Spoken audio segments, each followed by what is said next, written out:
지금까지 기후변화, 블루카본에 대해서 알아봤고요. 우리나라 갯벌의 가치, 다양한 가치가 있죠. 공급, 조절, 지원, 문화 서비스에 대해서 또 알아봤고요.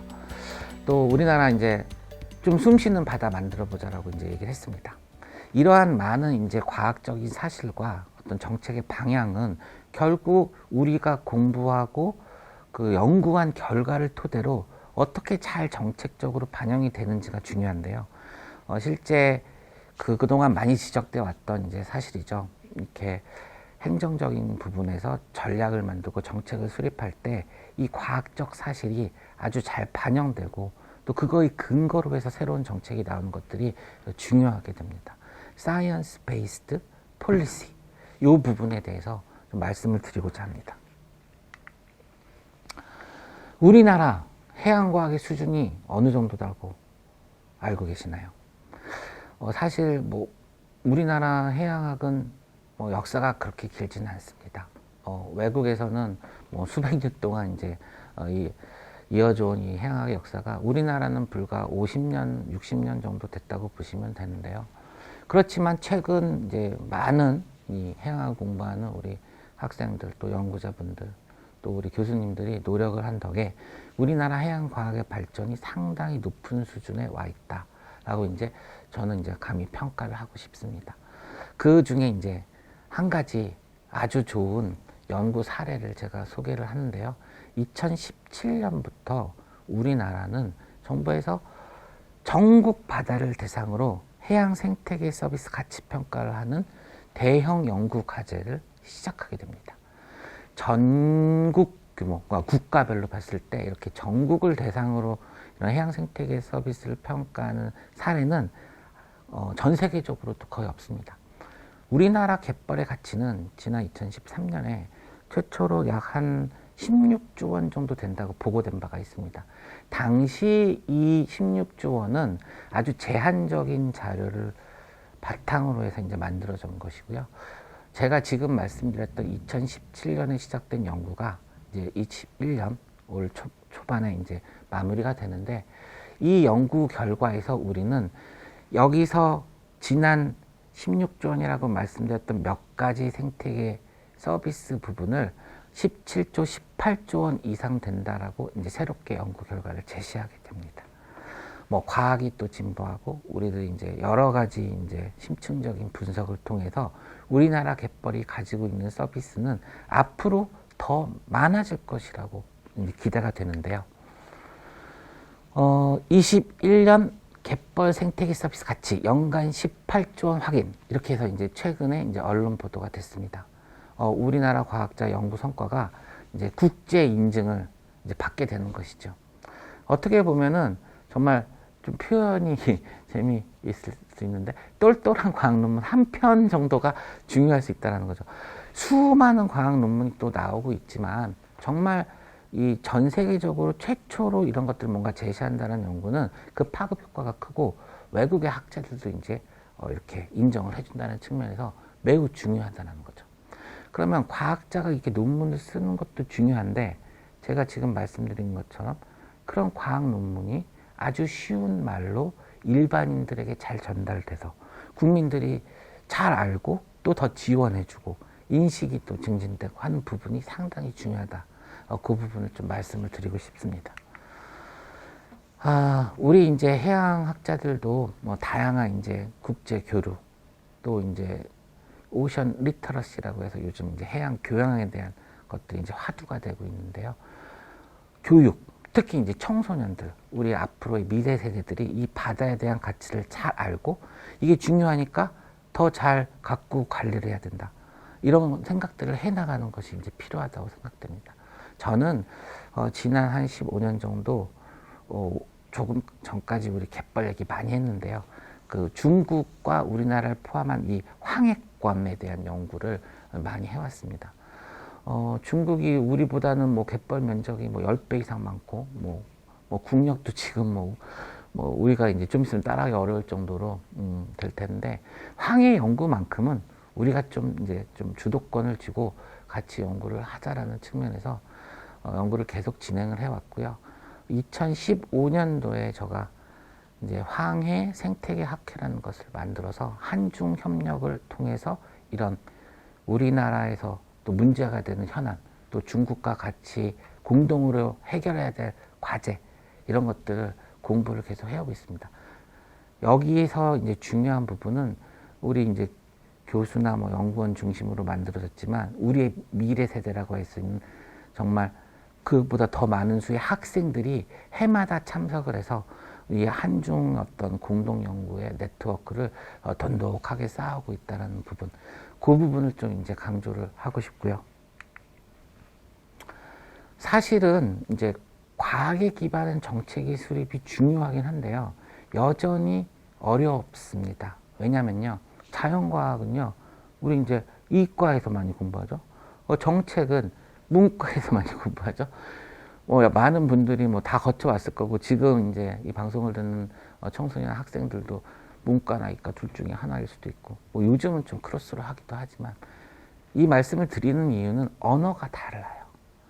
자연과학과 사회과학의 언어가 다르기 때문에 우리가 자연과학적 사실을 잘 전달을 해도 이제 사회과학적인 언어로 잘 풀어내기가 어렵고, 또 사회과학자가 요구하는 어떤 정책의 어떤 수요도 자연과학자 입장에서 그냥 막 이제 기계적인 머리만 돌아가기 때문에 잘 안 된다는 거죠. 그러니까 양방향의 어떤 소통이 상당히 중요한데요. 그런 측면에서 더 많은 소통, 더 많은 만남, 그런 것들이 필요합니다. 우리는 학회에서 문제 자연과학자들이 발표를 할 때 우리끼리 모여서 하잖아요. 근데 외국 같은 경우는 이런 자연과학자, 사회과학자가 같이 모여서 또 일반 시민에게 오픈해서 하는 그런 학회들도 상당히 많습니다. 그런 어떤 문화들이 우리나라에서도 조금씩 생기고는 있지만 그런 것들이 앞으로 더 지향해야 될 부분이라고 생각이 되고요. 지금 보여드리는 이제 그림은 바로 이제 자연과학과 정책을 연결하는 그런 부분입니다. 왼쪽은 우리나라 지도가 있고요. 오른쪽은 이제 그 세계 자연유산으로 먼저 등재된 유럽 와덴의 갯벌을 보여주고 있는데요. 유럽 와덴에는요, 그 3국이 갯벌을 공유하고 있습니다. 덴마크, 독일, 네덜란드. 이 3국이 유럽 와덴의 갯벌을 전체를 그냥 통합해서 관리하고요. 그 전체가 다 국립공원으로 지정이 되어 있죠. 반면에 우리나라는 여기 보이는 다양한 색깔이 다 어떤 관리 지역입니다. 뭐 생태계 보호 지역, 뭐 습지 보호 지역, 뭐 수산물 관리 지역, 뭐 국립공원, 정말 한 8, 9개 정도 되는 서로 다른 목적과 어떤 이제 그 대상 뭐 이런 걸로 지정이 되어 있는 거죠. 근데 지정되어 있는 게 중복 지정도 있고 어디는 안 돼 있고 막 이래요. 그러니까 이게 어떤 체계가 좀 없다라는 거죠. 사실은 생태계는 앞서서 말씀드렸지만 연속돼 있습니다. 바다 다 이어져 있죠. 거기 갯벌 다 이어져 있죠. 거기 사는 생물들 다 돌아다니면서 사는데 요 부분은 요 목적으로 지정하고 저 부분은 다른 목적으로 지정하고 있다는 거죠. 저는 이것들이 좀 통합돼야 된다고 생각을 합니다. 일본, 뭐 저기 중국에서도 이제는 이런 이제 통합 관리 체제로 이제 전환을 하고 있는데요. 우리나라도 일정 부분 이런 통합 관리 체제가 도입이 되고 있기 때문에 앞으로 우리나라 전체 서해 갯벌이 좀 이렇게 통합적으로 또 광역으로 관리되는 그런 이제 부분들이 강조가 돼야겠다라고 말씀을 드리겠습니다. 우리나라 정부에서 지난 20년 동안 일부 갯벌이지만 복원 노력을 해왔습니다. 지금까지 한 20곳 정도가 복원이 됐는데요. 최근에는 갯벌 복원법이 이제 통과가 됐습니다. 2018년 12월에 국회 본회의를 통과한 이 법률안의 플레임은 갯벌의 지속 가능한 관리와 복원에 관한 법률안입니다. 아주 중요한 사실은 갯벌의 적용 범위를 바닷가, 간석지 및 수심 6m 이내의 해역으로 함 이렇게 되어 있는데요. 좀 어려운 말이 있죠. 그래서 간석지라는 건 이제 조간대를 의미하는 거고 바닷가는 그 위쪽에 있는 육상과 이제 접해 있는 부분이고요. 근데 여기서 중요한 건 뭐냐면 수심 6m라는 것입니다. 우리가 갯벌을 보통 얘기할 때는 사전적 뭐 이론적 개념으로는 밀물과 썰물이 이제 그 사이에 드러난 땅, 그러니까 이걸 조간대로 이제 얘기를 하는데 수심 6m는 물 아래에 있는 조하대입니다. 중요한 거는 이 갯벌의 적용 범위를 물속까지 6m까지 더 확장했다라는 거죠. 지금 보여드리는 슬라이드는 아주 이제 재밌는 건데요. 우리 이제 그 문화관광부에서 여러분들 잘 아시겠지만 우리 한류를 소개하기 위한 컨텐츠 제작을 이제 했습니다. 범 내려온다라고 해서 유튜브 3억 뷰 찍었다 뭐 이런 얘기도 있었고요. 근데 재밌는 거 우측에 보시면은요, 머드맥스라고 해서 이제 이 문화관광부에서 지역별로 이렇게 돌아가면서 이제 홍보를 하는데 마침 서산편입니다. 여기 갯벌이 발달되어 있는데요. 머드맥스라는 이제 타이틀로 새롭게 이제 만든 것이죠. 유튜브 1억 뷰를 찍었다고 하는데 그만큼 이제 우리 한류와 함께 우리 K 갯벌이라고 소위 말하는 우리나라 갯벌이 전 세계인에게 알려지는 중요한 계기가 됐습니다. 근데 여기 재밌는 건 여기 경운기 타고 막 웅장하게 이제 출발하는 이제 어민들의 모습이 나오는데요. 과거에 보시면요, 저희들도 경운기 타고 이제 갯벌 조사하는 모습이 있습니다. 여기서 주의할 거는 이 경운기가 갯벌에서 이제 잘못 가면요 빠지거든요. 그래서 이렇게 경운기 가는 길을 잘 따라가셔야 되고요. 이렇게 이제 제가 말씀드리는 이유는 이 갯벌에서 정말 다양한 일들이 벌어지고 있고 우리는 이 갯벌을 생계로 살아가는 우리 어민들이 또 같이 있고 그래서 이 갯벌이 가져다 주는 생태계 서비스 가치는 매우 크다고 볼 수 있습니다. 꼭 기억을 이제 해야겠습니다. 자, 제가 요즘 가장 하고 싶은 말은요, 우리 이제 과학이라는 영역이 전문가적인 어떤 그런 측면이 있긴 하지만 이미 이제 대중화된 그런 부분들이 많이 있습니다. 물리학, 생물학, 의학, 건축학, 이런 것들은 너무나 일반 사람들에게 잘 알려져 있어서 그냥 이렇게 언론뿐만 아니라 이렇게 자료를 통해서 막 공부도 많이 하시는 걸로 알고 있는데요. 바다에 대한 어떤 해양과학 측면에서 보면 아직 해양과학은 좀 생소하다고 할까요? 잘못 알려진 어떤 지식이나 정보도 많이 있는 것 같고요. 그래서 제가 주장하는 바는 대중과학의 반열에 좀 우리 해양을 올려보자. 지금도 이제 대중 강연을 하고 있지만 이렇게 해양학을 좀 더 많은 분들이 알 수 있게끔 노력하는 그런 모습들 이런 것들이 좀 필요한 것 같습니다. 네이버에서 제가 김종성 여서 오션이라는 타이틀을 통해서 연재도 하고 또 이제 오른쪽 보시면 현대해양이라고 우리 바다, 우리 생물이라는 것을 지금 연재를 하고 있는데요. 과학적 사실에 근거를 하지만 좀 쉽게 풀어서 이렇게 대중들에게 다가가는 그런 강연 이런 노력들을 계속을 하려고 합니다. 상당히 중요한 일일 것 같고요. 그리고 홍보가 상당히 중요합니다. 우리가 이제 과학자들이 쓰는 논문은 잘 아시겠지만 이제 영어로 많이 되어 있지 않습니까? 그래서 사실은 우리끼리도 다른 과학자가 쓴 영어 논문 그렇게 많이 보지는 않아요. 근데 더군다나 일반인들이 그런 영어 논문을 볼 수 있는 기회는 없을 겁니다. 다시 말하면 많은 논문들이 지금 이제 나오고 있는데요. 그 중에 아주 일부만 우리가 이제 말로 풀어서 언론에 보도되고 또 이런 연구가 있었다라고 세상에 알려지는 거죠. 한 90% 이상의 그런 우리 연구들은 다 도서관 그 잡지에 그냥 파묻혀 있는 거죠. 아무도 관심 없습니다. 결국은 이 홍보의 노력이 상당히 중요하다고 말씀을 드리고 싶고요. 정부나 그 다음에 언론사에서의 어떤 이런 알리는 노력도 중요하고 또 우리 과학자 스스로도 우리 연구를 좀 힘들겠지만 영어 논문만 쓸 게 아니라 이렇게 여러 우리나라 말로 풀어서 글을 쓴다거나 이런 걸 홍보한다거나 하는 노력들이 필요하다고 말씀을 드릴 수 있습니다.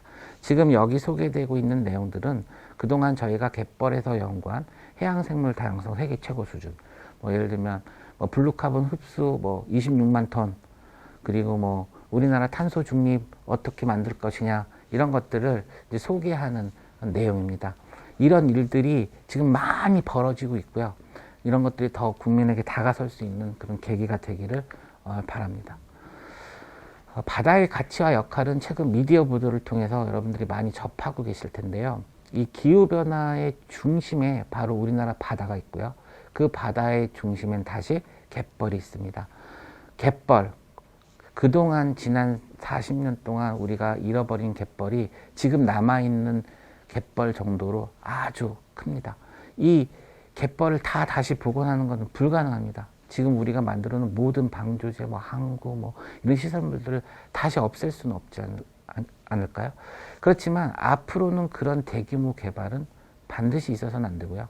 또 소규모의 개발도 아주 신중히 접근을 할 필요가 있습니다. 그래서 이 갯벌을 보존하고 또 보호하고 다시 복원하려는 노력들이 지속적으로 이루어져야만 우리 바다 생태계 전체가 다시 살아난다 라고 말씀을 드릴 수 있겠습니다. 정말 이제 다행스러운 거는 갯벌 복원법이라는 것이 이제 통과가 됐고요. 그리고 해양 공간 계획법이라는 것도 통과가 됐습니다. 우리나라 바다를 이 생태계 서비스의 기초를 두고 공간적으로 효율적으로 관리하자라는 계획인데요. 이런 이제 계획들이 계속 앞으로 이행이 되면서 우리나라 공간이라든가 이 해양 환경들이 더 개선될 것으로 증진될 것으로 이제 생각이 되고요. 특별히 최근에 우리 갯벌 관리 및 복원에 관한 기본 계획이 발표가 됐습니다. 여기서는 이제 5가지 정도가 기본 계획으로 이제 채택이 됐는데요. 그 중에 이제 중요한 것이 바로 갯벌의 흡수력을 증진하는 그런 사업이 포함됐다는 것입니다. 탄소 흡수원을 증진시켜서 기후변화에 대응하는 천병 역할을 할 수 있는 우리나라의 갯벌. 많은 분들이 아끼고 사랑해 주셨으면 감사하겠습니다. 네, 지금 이 정도로 우리 이제 과학, 정책, 언론이 서로 이렇게 하모니를 이루어서 삼중주를 좀 이렇게 해주면은 우리나라 바다가 더 아름답고 또 오랫동안 전 세계인의 가슴에 남을 수 있는 세계 자연유산으로 기억될 것이라고 생각을 하면서 이상 오늘의 강연을 마치도록 하겠습니다. 네, 감사합니다.